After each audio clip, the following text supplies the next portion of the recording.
और इजराइल के प्रधानमंत्री बेंजामिन नेतन्याहू ने तुर्की के राष्ट्रपति रेसेप तय्यिप एर्दोगान पर हमला बोला।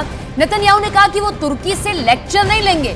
बेंजामिन नेतन्याहू ने तुर्की पर आतंकवादियों का समर्थन करने का आरोप लगाया।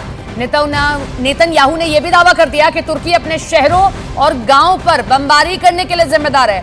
तुर्की के राष्ट्रपति एर्दोगान ने गाजा में हमलों पर इजराइल की आलोचना की थी और हमास के आतंकियों को अपनी भूमि की रक्षा करने वाले लड़ाके बता दिया था।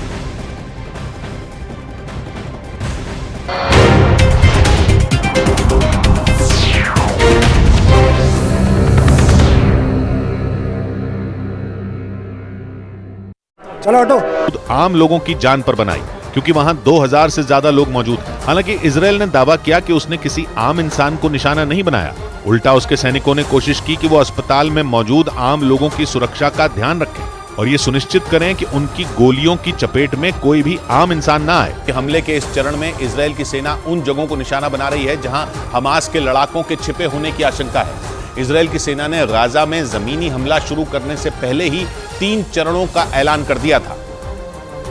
और पहले चरण में इजराइल ने हवाई हमलों और ग्राउंड ऑपरेशन के जरिए दक्षिणी इजराइल से लगने वाली उत्तरी गाजा की सीमा में हमास के ठिकानों पर हमले किए, क्योंकि वहां मौजूद हमास के ठिकानों को वो कवच माना जा रहा था जिसे तोड़े बिना इजरायली सेना के लिए गाजा में घुसना खतरे से खाली नहीं था।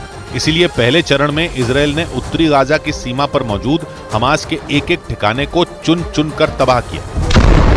दावा किया गया कि इसके बाद बड़े पैमाने पर हमास के लड़ाके वहां से भाग निकले और वो शरणार्थी कैंपों और आबादी वाले इलाकों में छिप गए, जिन्हें खत्म करने के लिए इजराइल की सेना ने गाजा में हमले के दूसरे चरण